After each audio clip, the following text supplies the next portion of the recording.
नमस्कार साथियों, मैं धर्मेंद्र आप सभी का स्वागत करता हूं आपके अपने चैनल धर्मेंद्र क्लासेज में। तो देखिए, आज हम स्टार्ट करते हैं इंडियन पॉलिटी। एक नई सब्जेक्ट है जिसके कि काफ़ी क्वेश्चन आ रहे हैं, यूपीएसआई में भी आ रहे हैं, हर एग्जाम में आ रहे हैं। तो आज हम स्टार्ट करते हैं पॉलिटी, इंडियन पॉलिटी। तो देखिए, आप नोट्स बना सकते हैं या आपको पीडीएफ प्रोवाइड कर दी जाएगी। तो आज स्टार्ट करते हैं हम इंडियन पॉलिटी।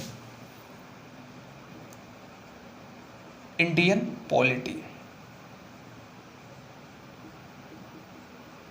भारतीय राज्य व्यवस्था।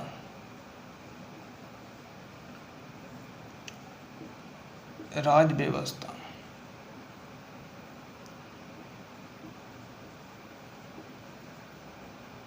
तो भारतीय राज्य व्यवस्था क्या होती है?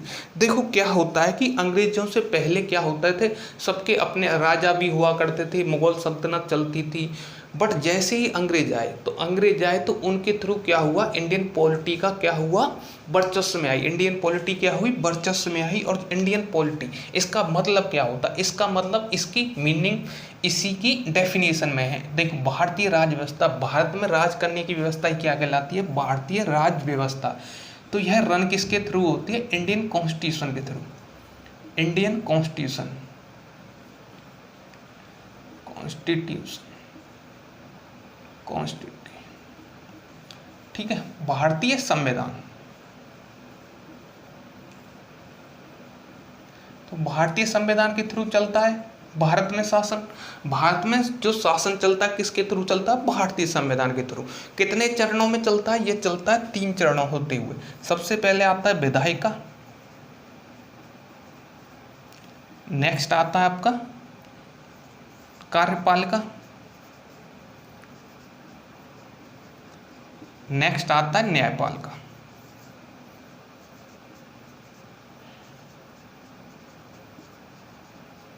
इसके तहत हम इस पूरे को कवर करेंगे। बट इससे पहले आपको पता होना चाहिए कि यह आया कहाँ से, यह शब्द आया कहाँ से।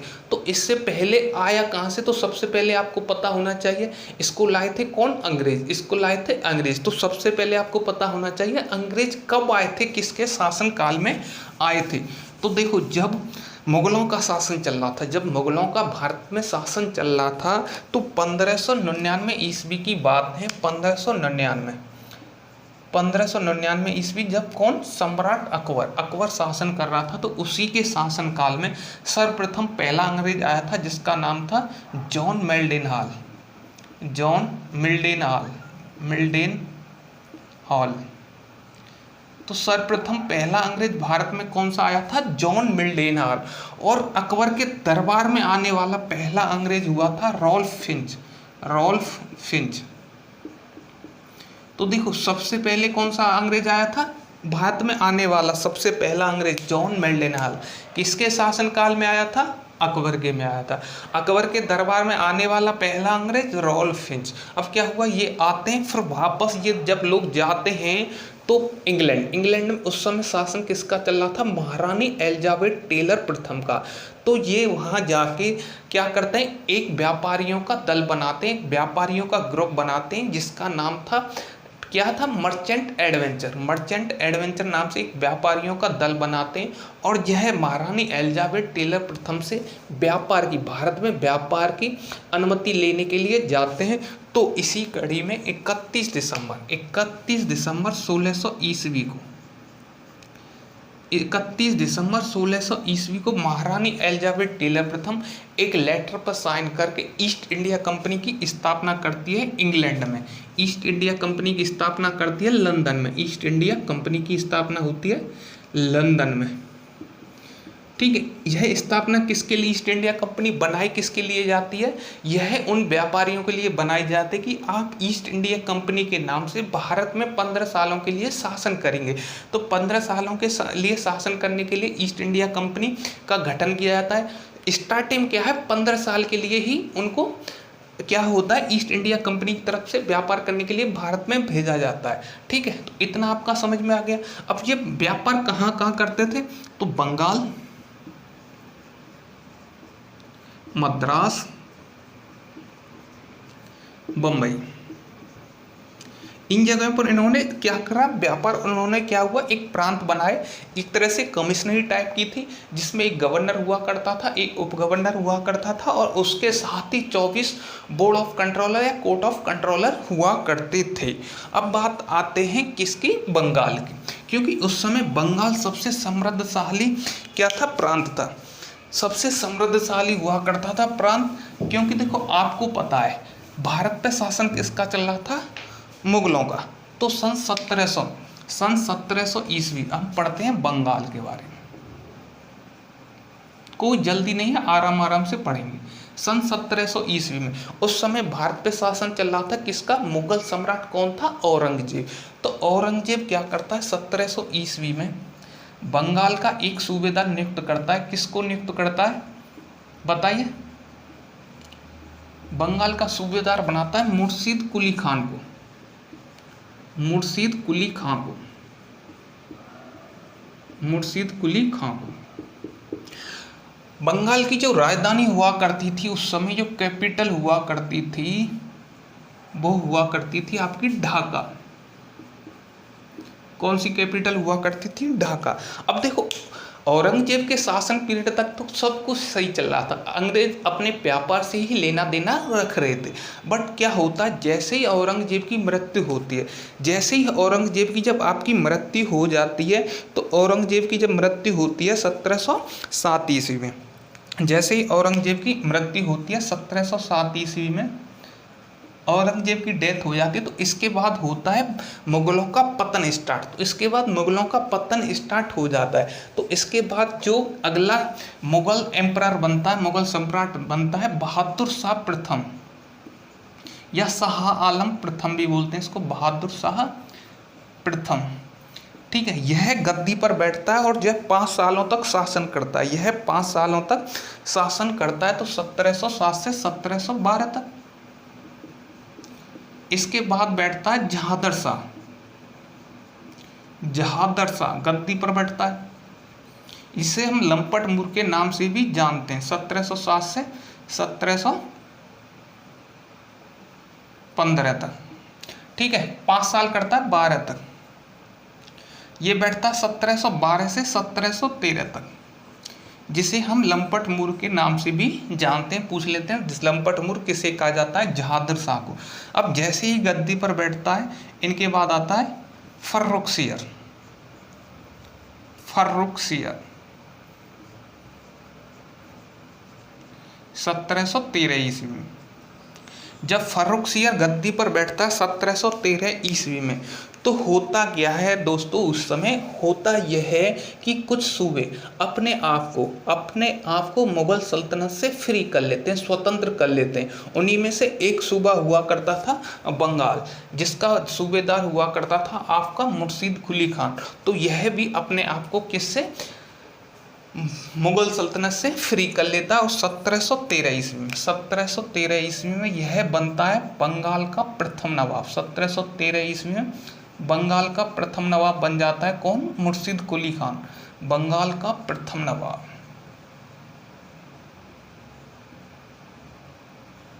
बंगाल का प्रथम नवाब कौन बन जाता है, मुर्शीद कुली खान।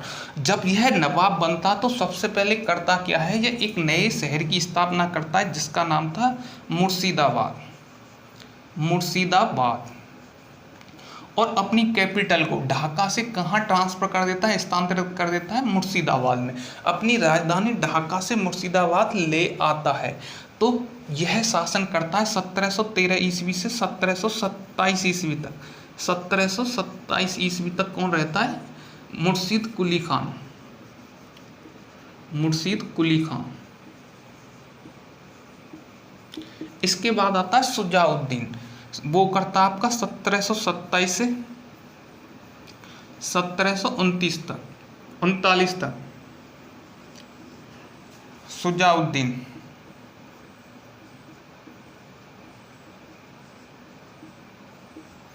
ठीक है, इसके बाद आता है 1739 से 1740 सरफराज खान। 1739 से 1740 में करता है सरफराज खान, सरफराज खान। देखो, मुर्शिद कुली खां की मृत्यु के बाद कौन गद्दी पर बैठता है? शुजाउद्दीन। इसके बाद बैठता है 1739 से 1740 में सरफराज खां। तो यहाँ तक सबकी समझ में आ गया होगा। ठीक है, रब कर दें।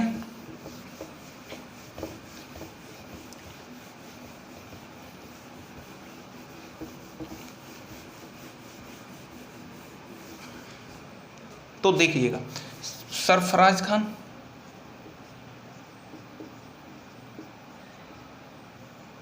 सरफराज खान कब बैठता? 1739 से 1740।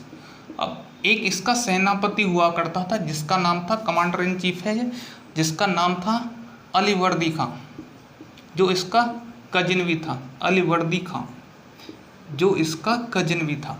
ठीक है, यह हुआ करता था इसका सेनापति।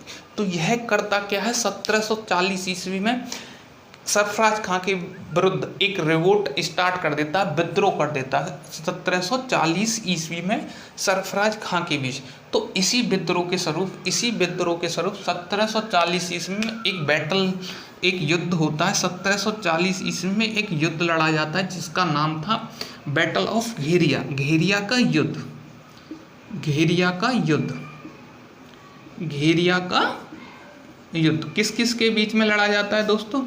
यह लड़ा जाता है सरफराज खां, सरफराज खां, सरफराज खां, अलीवर्दी खां। अलीवर्दी खां कौन था? आप बोलोगे सर, कमांडर इन चीफ किसका? सरफराज खां का। अलीवर्दी खां के बीच इसमें क्या होता है, अलीवर्दी खां सरफराज खां को डिफीट कर देता, पराजित कर देता और इसकी हत्या करके खुद गद्दी पर बैठ जाता है। इसकी हत्या करके खुद गद्दी पर बैठ जाता है। ठीक है, अब आ गया अलीवर्दी खां। जब अलीवर्दी खां गद्दी पर बैठता है, अलीवर्दी खां, अलीवर्दी खां गद्दी पर बैठ गया 1740 से 1756 तक। अलीवर्दी खां क्या होता है? बंगाल का नवाब होता है। जब यह बंगाल का नवाब होता है तो यह अंग्रेजों के मंसूबों को पहचान लेता है। अंग्रेजों के मंसूबों को पहचान लेता है कि अंग्रेज आए तो व्यापार करने थे, अंग्रेज आए तो व्यापार करने थे, बट क्या है, अब यह भारत पे अधिकार करने की सोच रहे हैं। बट यह जान चुका था कि यदि मैंने इनको छेड़ा तो इसने अंग्रेज को कहा गया था मधुमक्खी के समान बताया था। क्यों? क्योंकि इसने कहा यदि मैंने इनको छेड़ा तो ये इतना बुरा खाएंगे कि ये समझो कि मेरा सबसे ज़्यादा नुकसान होगा, और यदि मैंने इनको नहीं छेड़ा तो ये मुझे हमेशा सैध देंगे, एक तरह से हमेशा मुनाफा देंगे। तो इसने अपने शासनकाल में 1740 से 1756 ईस्वी के शासनकाल में इसने अंग्रेजों को बिल्कुल भी नहीं छेड़ा और इसी ने अंग्रेजों को मधुमक्खी के समान बताया। बट जैसे ही 1756 ईस्वी में सिराजुद्दौला गद्दी पर बैठा, सिराजुद्दौला गद्दी पर बैठता है 1756 से 1757 में। जैसे ही सिराजुद्दौला गद्दी पर बैठता है, इसी के शासनकाल में अंग्रेज कलकत्ता की और फ्रांसीसी बंगाल के चंद्रनगर की किलेबंदी करना स्टार्ट कर देते हैं। किलेबंदी करना क्या करते हैं दोस्तों? स्टार्ट कर देते हैं। तो उसी टाइम यह सूचना किसको मिलती है? सिराजुद्दौला को। जब यह पता सिराजुद्दौला को लगता है तो वो सीधे एक संदेश भिजवाता है अंग्रेजों को और फ्रांसीसियों को कि आप तत्काल प्रभाव से इनकी किलेबंदी करना बंद कर दीजिए। बट होता क्या है कि फ्रांसीसी तो इसकी बात मान जाते हैं, बट अंग्रेज लोग इसकी बात नहीं मानते हैं और किलेबंदी स्टार्ट ही रखते हैं। तो इसी से यह क्या हो जाता है, इसका पारा गर्म हो जाता है और यह कलकत्ता पर आक्रमण कर देता है। कलकत्ता पर आक्रमण कर देता है और कलकत्ता के कासिम बाजार को अपने अधिकार में ले लेता है और उसी के फोर्ट विलियम पर भी अपना अधिकार कर लेता है। उसी के फोर्ट विलियम पर भी क्या कर लेता है? अपना अधिकार कर लेता है। और दोस्तों होता क्या है, 20 जून 1756 को एक ऐसी घटना घटित होती है जिसे इतिहास में कहा गया है काल कोठरी की घटना, ब्लैक होल ट्रेजेडी। उसमें होता क्या है जी, ठीक है, सिराजुद्दौला फोर्ट विलियम पर अधिकार कर लेता है और वहाँ जाके 140 अंग्रेजों को अरेस्ट करके एक बंद कमरे में, जिसकी डायमेंशन हुआ करती थी 18 बाई 15, 18 बाई 15 का एक अंधेर कमरा था जिसमें अंधेरा ही अंधेरा था, उसमें बंद करके अंग्रेजों को 2 दिन तक रखता है। तो 2 दिन के बाद जब गेट खुलता है तो उसमें से 123 अंग्रेज मारे जा चुके होते हैं और ओनली 23 अंग्रेज जीवित बचते हैं, जिसमें से एक अंग्रेज था जिसका नाम था मिस्टर हॉलवेल। मिस्टर हॉलवेल जो यह इस घटना के बारे में बताता है, इस काल कोठरी की घटना के बारे में बताता है। उस अंग्रेज का क्या नाम था, ये भी क्वेश्चन आया था, तो आप बोलोगे मिस्टर हॉलवेल। ठीक है, तो काल कोठरी की घटना के बारे में किसने बताया, काल कोठरी की घटना के बारे में किसने बताया, मिस्टर हॉलवेल ने। ठीक है, तो उसमें होता क्या है, 123 लोग मारे जाते हैं, 23 लोग बचते हैं। 18 बाई 15 डायमेंशन का एक कमरा था जिसमें अंधेरा ही अंधेरा था। अब यह बात कहाँ पहुँचती है, यह बात पहुँचती है ब्रिटेन में।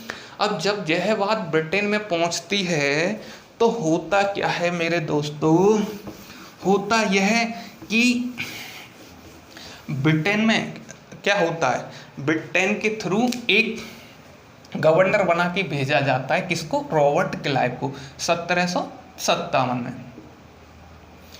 ठीक है, रॉबर्ट क्लाइव को क्या बना के भेजा जाता है, गवर्नर बना के भेजा जाता है, बंगाल का गवर्नर बना के रॉबर्ट क्लाइव को भेजा जाता है, बंगाल का गवर्नर। तो बंगाल का गवर्नर बना के भेजा गया रॉबर्ट क्लाइव को, किसमें, 1756 में रॉबर्ट क्लाइव आ गया। अब बंगाल का गवर्नर जब बन के आता है रॉबर्ट क्लाइव, तो इसका सबसे पहला क्या काम होता है दोस्तों, तो इसका सबसे पहला काम होता है सिराजुद्दौला से बदला लेना। सिराजुद्दौला से बदला लेना तो क्या होता है, 1757 में, 1757, ठीक है, 1757 में लड़ा जाता है प्लासी का युद्ध। किस किस के बीच में लड़ा जाता है दोस्तों, यह लड़ा जाता है रॉबर्ट क्लाइव, इधर से सिराजुद्दौला।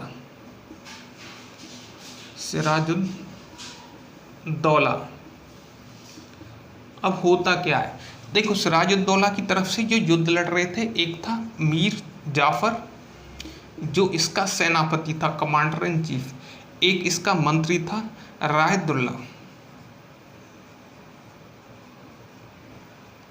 इसका एक मंत्री हुआ करता था, एक था मोहनलाल, एक था मीर मदान। तो होता क्या है, जैसे युद्ध स्टार्ट होता है, तो देखो युद्ध के स्टार्टिंग तक तो मीर जाफर और रायदुल्ला किस सिराजुद्दौला की तरफ थे, बट जैसे ही दोस्तों युद्ध स्टार्ट होता है तो ये अंग्रेजों के साथ मिल जाते हैं, और सिराजुद्दौला के विरुद्ध क्या कर लेते हैं, एक तरह से सिराजुद्दौला को धोखा देते हैं। बट मोहनलाल और मीर मदान अपनी क्या वफादारी दिखाते हुए सिराजुद्दौला के प्रति युद्ध लड़ते हैं और यह वीर गति को प्राप्त होते हैं। और यह प्लासी का युद्ध एकमात्र ऐसा युद्ध था, भारत का एकमात्र ऐसा युद्ध था जो सबसे कम टाइम पीरियड के लिए चला था, मात्र 1.5 घंटे के लिए चला था। कितने टाइम के लिए चला था, 1.5 घंटे।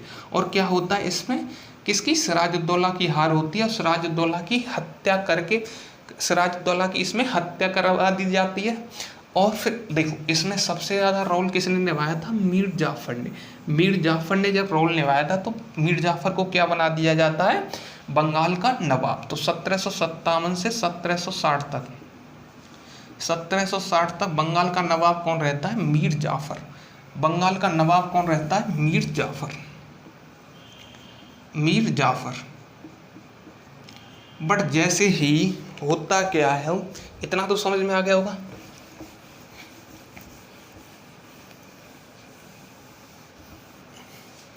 देखो मीर जाफर बन जाता है तो यह अंग्रेजों की कठपुतली की तरह काम करता है, तो इसे कठपुतली नवाब भी कहा गया। ठीक है, अब इसके बाद आता है 1760 से 1763, इसमें बैठता है आपका मीर कासिम। मीर कासिम जब बंगाल का नवाब बनता है, मीर कासिम जब बंगाल का नवाब बनता है तो ये अंग्रेजों के मंसूबों को तो पहले ही जान चुका था। तो यह करता क्या है, यह सोचता है यदि हम अंग्रेजों को अभी रुक सकते हैं तो रुक जाएंगे, ठीक है, फिर ये हमारी आउट ऑफ कंट्रोल हो जाएंगे, मतलब हमारी सीमा से परे हो जाएंगे, फिर हम इनको कंट्रोल नहीं कर पाएंगे।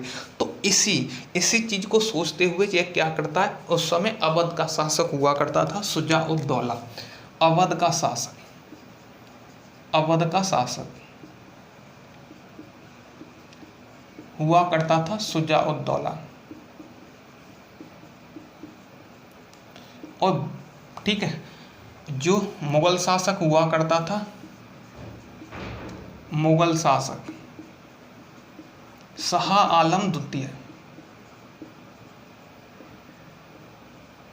इनको संदेश भिजवाता और कहता है कि हम लोग एक अलायंस बना लेते हैं, एक संधि कर लेते हैं और हम तीनों लोग मिलके अंग्रेजों से युद्ध लड़ेंगे तो हम तभी उनको पराजित कर सकते हैं, अदरवाइज इंडिविजुअल पराजित नहीं कर पाएंगे।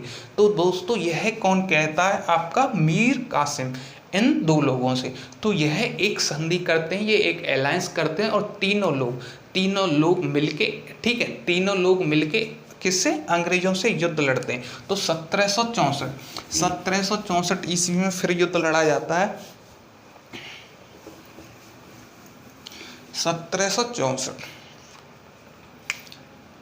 1764 ईस्वी में फिर लड़ा जाता है बक्सर का युद्ध। किसका युद्ध, बक्सर का युद्ध। किस किस के बीच में लड़ा जाता है दोस्तों, तो यह लड़ा जाता है, देखो अंग्रेजों की तरफ से जो सेनापति था उस टाइम हेक्टर मुनरो, और इधर से कौन कौन लड़ रहा था, मीर कासिम, मीर जाफर तो कौन था, वो तो कठपुतली वो था, नवाब मीर कासिम, शुजा-उद-दौला,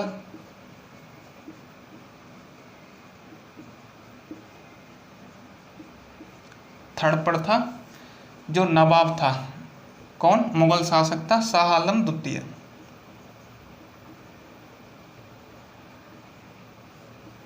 अब क्या होता है, ये तीनों लोग मिलकर भी अंग्रेजों की सेना को पराजित नहीं कर पाते हैं और बक्सर के युद्ध को भी अंग्रेज ही जीत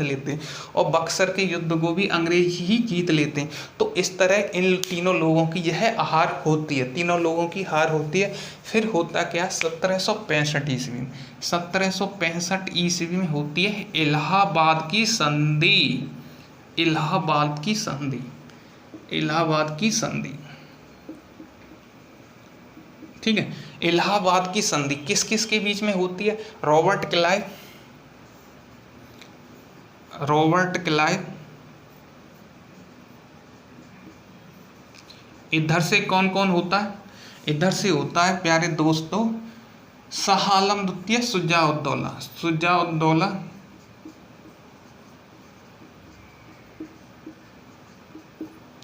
शाह आलम द्वितीय। तो देखो इलाहाबाद की संधि के थ्रू होता क्या है, इलाहाबाद की संधि के थ्रू होता यह है कि इलाहाबाद की संधि के तहत अंग्रेजों को बंगाल, बिहार, उड़ीसा में टैक्स लेने का एकाधिकार मिल जाता है। किसमें, बंगाल, बिहार, उड़ीसा में जब इनको टैक्स लेने का एकाधिकार मिल जाता है तो ये क्या करते हैं, यह लूट चालू कर देते हैं किसमें, बंगाल, बिहार, उड़ीसा। और इसी टाइम बंगाल में, ठीक है, इसी टाइम बंगाल में क्या लगा देता है, द्वैध शासन। रॉबर्ट क्लाइव बंगाल में लगा देता है द्वैध शासन, डायर की इन बंगाल, द्वैध शासन लगा देता है कहाँ पर, बंगाल में। अब द्वैध शासन का मतलब क्या होता है, आप लोग बोलेंगे सर द्वैध शासन का मतलब क्या होता है। देखो इंडियंस पहले एक टैक्स जमा कर रहे थे, अब प्यारे दोस्तों, ठीक है, इंडियंस को दो टैक्स देने पड़ेंगे, उसी को कहा गया द्वैध शासन। अब इंडियंस दो टैक्स जमा करेंगे, एक तो सीधे ईस्ट इंडिया कंपनी को देंगे, एक टैक्स जाएगा ईस्ट इंडिया कंपनी को,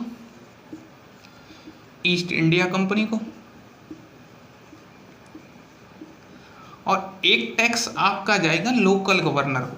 उस समय लोकल गवर्नर हुआ करता था वहाँ का लोकल गवर्नर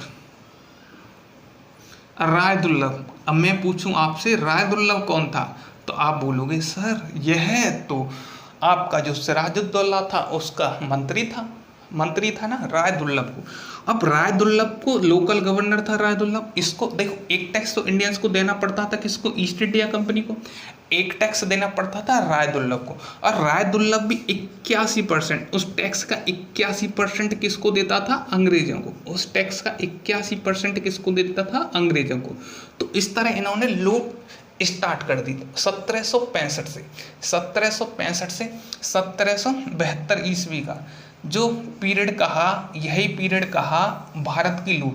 इसी टाइम पीरियड को कहा गया है भारत की लूट। इसी टाइम पीरियड को प्यारे दोस्तों कहा गया है भारत की लूट। अब इन्होंने इतनी लूट की कि जो समृद्धशाली प्रांत था बंगाल, जो समृद्धशाली प्रांत था बंगाल, उसे इन्होंने गरीब बना दिया, उसे इन्होंने गरीब बना दिया। अब यह बात कहाँ पहुंची, यह बात पहुंची साहब यूरोपीय देशों तक। जब इनको पता चली तो उन्होंने ब्रिटेन पर दबाव बनाया कि आप लोग बंगाल में लूट रहे हो, लूट खसूट कर रहे हो, यह कैसे कर रहे हो, ठीक है, आप इस लूट खसूट को जल्दी ही शांत कीजिए। तब होता क्या है, अब ईस्ट इंडिया, उनको भी पता चलती है ब्रिटेन को कि हमने तो ईस्ट इंडिया कंपनी को क्या प्रशासन व्यापार करने के लिए भेजा था, ठीक है, व्यापार करने के लिए भेजा था, बट वो तो लूट काफ़ी कर रहे हैं, हमें तो कुछ भी नहीं मिल रहा है। तो उन्होंने सोचा कि अब हमें इन ईस्ट इंडिया कंपनी पर अपना नियंत्रण रखना चाहिए, क्योंकि इससे पहले ईस्ट इंडिया कंपनी स्वतंत्र थी, जो व्यापार कर रहे थे उसके मालिक ही कर रहे थे, उस पर ब्रिटेन का कोई अधिकार नहीं था, ब्रिटेन का कोई अधिकार नहीं था। बट अब क्या होता है, जब उन्हें पता चली कि ये तो बहुत ज़्यादा वहाँ जाके लूट कर रहे हैं, हमारे हाथ कुछ नहीं लग रहा है, तो उन्होंने बोला कि ईस्ट इंडिया कंपनी पर नियंत्रण होना चाहिए। तो होता क्या है, इसी के तहत ईस्ट इंडिया कंपनी पर नियंत्रण के लिए देखो सबसे पहले क्या होता है, ये लूट कर रहे थे तो सबसे पहले 1772 ईस्वी में वॉरेन हेस्टिंग्स को क्या बना के भेजा जाता है, बंगाल का गवर्नर। वॉरेन हेस्टिंग्स बंगाल का गवर्नर बना के भेज दिया जाता है। और इसका सबसे पहला काम ही क्या होता है, इसका सबसे पहले काम होता है बंगाल से द्वैध शासन का अंत करना। तो सबसे पहले आते ही यह क्या करता है, बंगाल में द्वैध शासन का अंत, बंगाल में द्वैध शासन का अंत।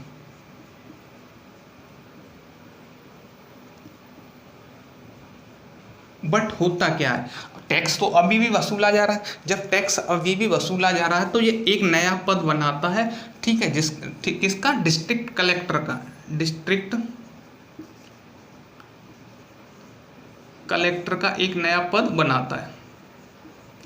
तो डिस्ट्रिक्ट कलेक्टर का एक नया पद बनाया जाता है। अब होता क्या है, यहाँ तक सबकी समझ में आ गया ना, क्लियर है सब कुछ। चलो अब डिस्ट्रिक्ट कलेक्टर का एक नया पद बना दिया। अब होता है ब्रिटेन से एक एक्ट पारित होके आता है। देखो अब यहाँ तक हमने पढ़ लिया कि अंग्रेज भारत में कैसे आए, उन्होंने कैसे नींव रखी, ठीक है, और अपना व्यापार से किसमें, प्रशासन की तरफ वो कैसे मुड़े। अब आता है यहाँ से आगे भारत का संवैधानिक विकास। भारत का संवैधानिक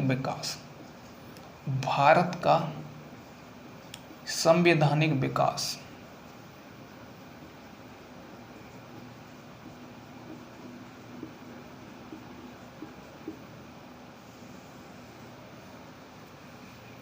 ठीक है। तो भारत का संवैधानिक विकास।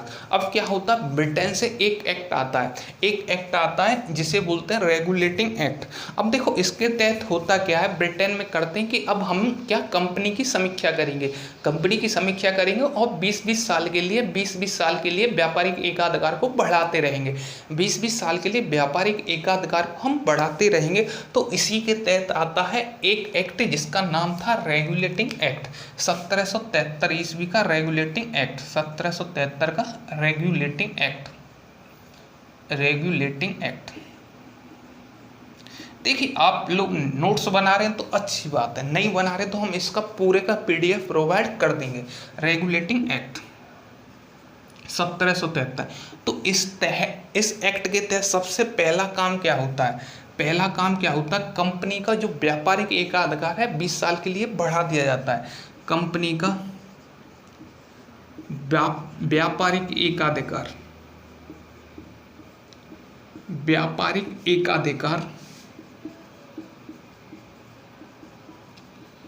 20 वर्ष के लिए बढ़ा दिया जाता है। किसके लिए? 20 वर्ष के लिए बढ़ा दिया जाता है।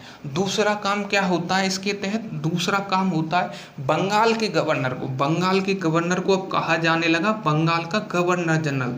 बंगाल के गवर्नर को अब कहा जाने लगा बंगाल का गवर्नर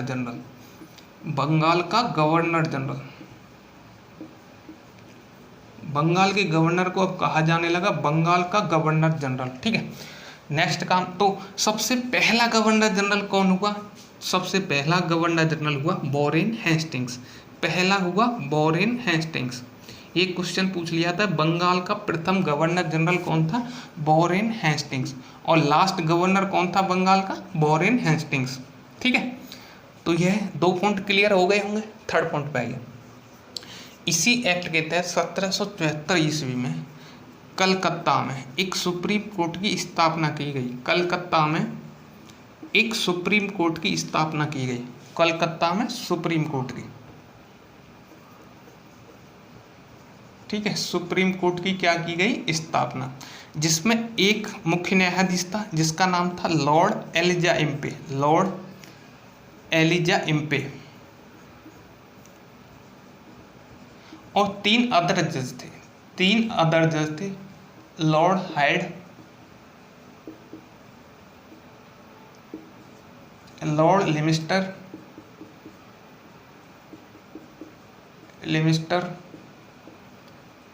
लॉर्ड चैम्बर।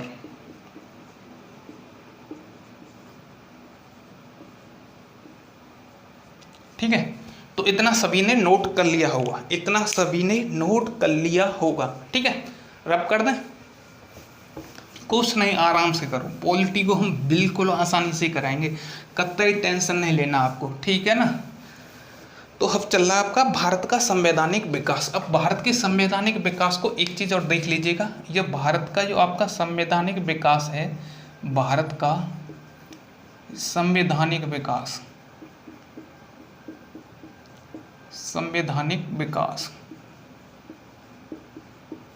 और देखो, यदि आपको ये पसंद आ रहा हो तो प्लीज़ शेयर तो कर दिया करो, इतना तो कर दिया करो कभी जभी, ठीक है। भारत का संवैधानिक विकास, यह पढ़ेंगे हम 2 चरणों में। पहला चरण होगा आपका कंपनी रूल।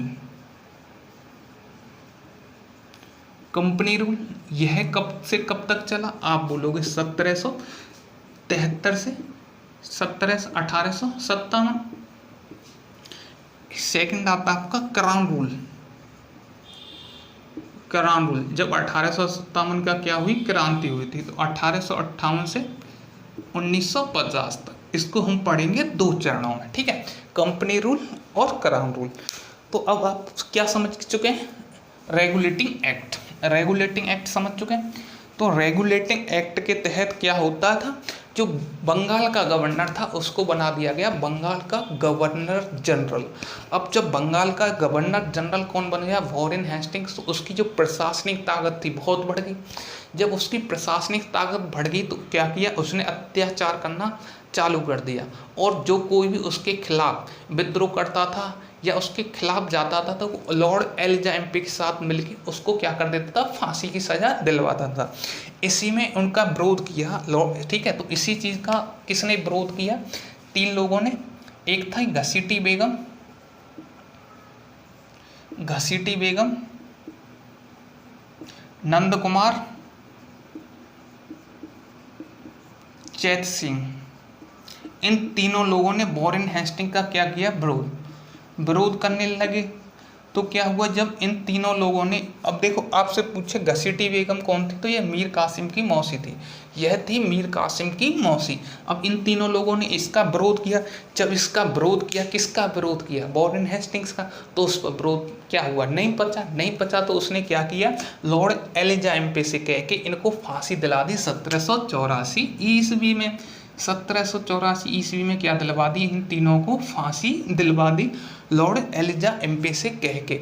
बट होता क्या है, यह बात पहुंच जाती है ब्रिटेन।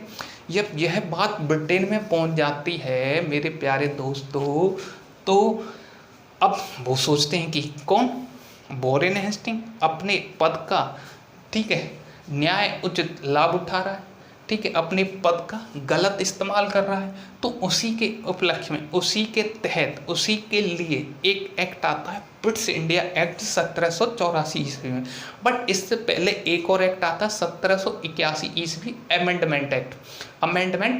ठीक है, तो अमेंडमेंट आता है। अमेंडमेंट किस लिए आता है, यदि इसमें कोई, किसमें, रेगुलेटिंग एक्ट 1773 के रेगुलेटिंग एक्ट में यदि कोई कमी रह गई है तो उसमें कमियों को सुधारने के लिए 1781 में आता है आपका अमेंडमेंट एक्ट, संशोधन, ठीक है, संशोधन एक्ट 1781 का अमेंडमेंट एक्ट, संशोधन एक्ट। इसके बाद आता है 1784 का Pitt's India act, Pitt's India act. 1784 का पिट्स इंडिया एक्ट आता है। तो इसके थ्रू क्या होता है, कंपनी पर नियंत्रण के लिए एक बोर्ड ऑफ कंट्रोलर का गठन किया जाता है। बोर्ड ऑफ कंट्रोलर, ठीक है, बोर्ड ऑफ कंट्रोलर कर लो या नियंत्रण बोर्ड कर लो, हिंदी में लिख लो, नियंत्रण बोर्ड का गठन, नियंत्रण बोर्ड का गठन, जिसमें 6 मेंबर हुआ करते थे, 6 मेंबर, जिसमें प्यारे बच्चों 6 मेंबर हुआ करते थे। इनका काम क्या था, इनका काम ये था कि यदि कोई गवर्नर जनरल गलत डिसीजन दे रहा है तो उसको ये निरस्त कर सकते थे, उसको ये निरस्त कर सकते। इसी के साथ, इसी एक्ट के तहत होता क्या है, इसी एक्ट के तहत नेक्स्ट होता है जो कार्यपालिका और न्यायपालिका अलग अलग हो जाती हैं, कार्यपालिका और न्यायपालिका। न्यायपालिका पृथक की जाती हैं, पृथक हो जाती हैं, पृथक की जाती हैं, पृथक है की जाती हैं। और इसी एक्ट के तहत होता है देखो, प्रशासनिक,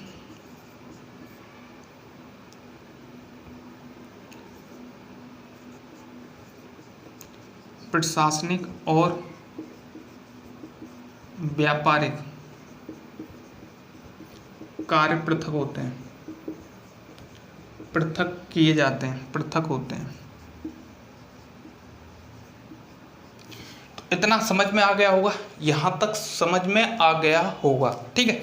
रब कर दें, रब कर दें।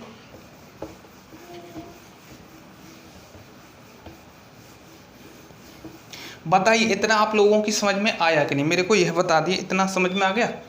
देखते हैं अभी।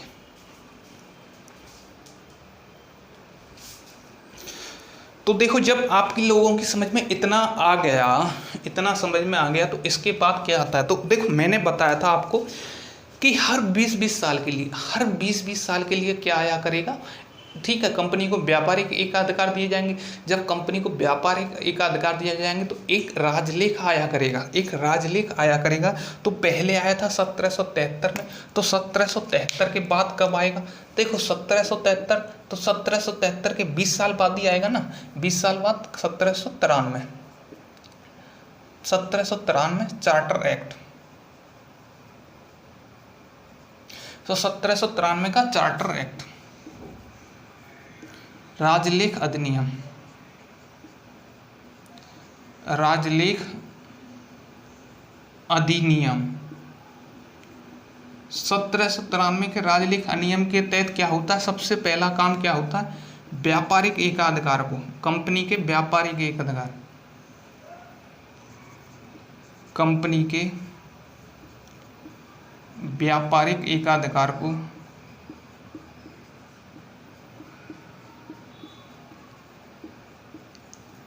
20 वर्ष के लिए बढ़ा दिया जाता है। 20 वर्ष के लिए क्या कर दिया जाता है, बढ़ा दिया जाता है। कंपनी का व्यापारिक अधिकार 20 वर्ष के लिए बढ़ा दिया जाता है, नोट कीजिएगा। नोट कर लिया ना। चलो नेक्स्ट क्या होता है इसी के तहत, जो देखो कंपनी के अधिकारी हुआ करते थे, जो कंपनी के अधिकारी,